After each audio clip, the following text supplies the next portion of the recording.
बुलबुल एक जादुई मखलूक थी, निहायत शौक, चंचल और मोहब्बत से भरी हुई।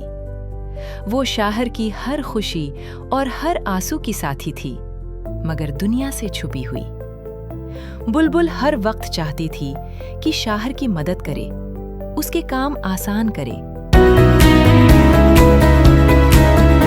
एक दूर दराज वादी में, जहां सुबह की हवा दुआओं की खुशबू लिए घूमती थी, एक छोटा सा गांव बसा हुआ था। उस गांव में एक लड़की रहती थी जिसका नाम शाहर था। लोग उसे अक्सर पागल कहते थे क्योंकि वह टूट कर भी मुस्कुराती थी। दुख उसके चेहरे को छू कर लौट जाता और मुस्कान उसके होठों पर हमेशा के लिए ठहर जाती थी। शाहर हर दिन की शुरुआत नमाज से करती और दिन का अंत शुक्र और मुस्कान से करती। उसके दिल में कोई किना नहीं था, कोई शिकवा नहीं था। वह जिंदगी को ऐसे स्वीकार करती थी जैसे बारिश सूखी जमीन को। शाहर का एक रहस्य था, एक छोटा सा राज, एक नन्ही परी, बुलबुल। बुलबुल एक जादुई मखलूक थी, निहायत शौक, चंचल और मोहब्बत से भरी हुई। वह शाहर की हर खुशी और हर आंसू की साथी थी, मगर दुनिया से छुपी हुई।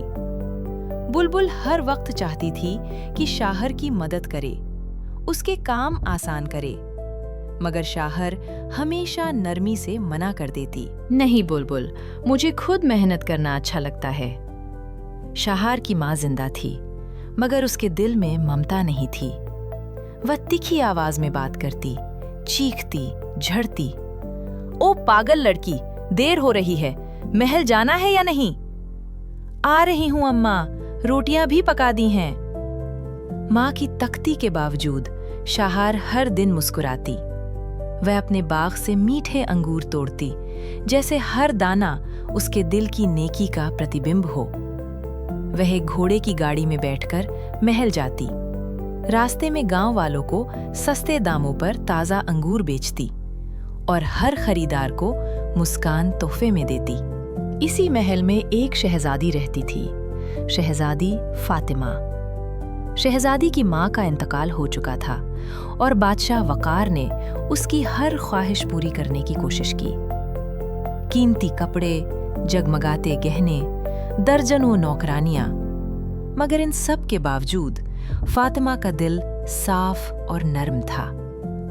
हर सुबह वो आईने के सामने खड़ी होकर खुद को संवारती, मगर घमंड उसके दिल के पास भी ना आता। शाहर रोज महल आती और शहजादी फातिमा के कामों में मदद करती। दोनों की दोस्ती नई नहीं थी, ये दोस्ती बचपन से थी, जब शाहर की माँ कभी महल की नौकरानी हुआ करती थी। एक दिन सफाई के दौरान शाहर के हाथ से एक गुलदान गिर गया और टूट गया। उसी पल शहजादी फातिमा कमरे में आई। शाहर घबरा गईं। मुझे माफ कर दे शहजादी, गलती हो गई। फातिमा मुस्कुराई, उसे गले लगाया। डरो मत, एक गुलदान टूटा है, दोस्ती नहीं। एक सुबह महल में खास हलचल थी। शाहर रसोई में काम कर रही थी। बुलबुल शरारतें कर रही थी, हंसी मजाक और जादुई करतब। बुलबुल प्लीज, काम पूरा करने दो। अचानक खाना जल गया। शाहर की आंखें नम हो गईं। बुलबुल ने तुरंत कहा, अरे पागल, फिक्र मत करो, मैं सब ठीक कर देती हूँ। बुलबुल ने हाथ हिलाया और पल भर में खाना पहले जैसा हो गया। इसी दिन महल में घोषणा हुई कि एक दूसरे राज्य से शहजादा आने वाला है, शहजादा युवियान। वह बावकार, शांत और गहरी आंखों वाला शहजादा था। जब शहजादा युवियान महल में दाखिल हुआ, बादशाह वकार के साथ दस्तरख्वान पर बैठा। शहजादी फातिमा अंदर आईं। पहली नजर में ही उसके दिल में एक नरम सा एहसास जागा। उसी समय शाहर खाना लिए हॉल में दाखिल हुई। जब उसने ट्रे शहजादे के सामने रखी तो युवियान की निगाहें वहीं ठहर गईं। कुछ अनजाना, कुछ बेनाम, एक एहसास जो दिल में उतर गया। कुछ दिनों बाद शाहर बाग में पौधों को पानी दे रही थी। शहजादा युवियान धीरे धीरे उसके पास आया। खामोशी के बाद उसने हिम्मत करके कहा, शाहर, क्या हम दोस्त बन सकते हैं? शाहर चौंक गई। उसी समय हवा में रोशनी फैल गई। बुलबुल दिखाई दी। ये क्या बकवास है? वह सिर्फ मेरा दोस्त है। गुस्से में बुलबुल ने जादू किया और शहजादा एक नन्हे चूहे में बदल गया। शाहर घबरा गई। बुलबुल, ये तुमने क्या कर दिया? वह सिर्फ मेरा है। ठीक है बुलबुल, मैं दोस्ती नहीं करूंगी, मगर प्लीज उसे पहले जैसा कर दो। बुलबुल ने जादू वापस लिया, मगर शहजादा सब कुछ भूल चुका था। बादशाह ने शहजादे से कहा, शहजादी फातिमा तुम्हें पसंद करती है, क्या तुम शादी करोगे? शहजादे ने सर झुकाकर कहा, माफ कीजिए, मैं शार से मोहब्बत करता हूं। फातिमा की आंखों में आंसू आ गए।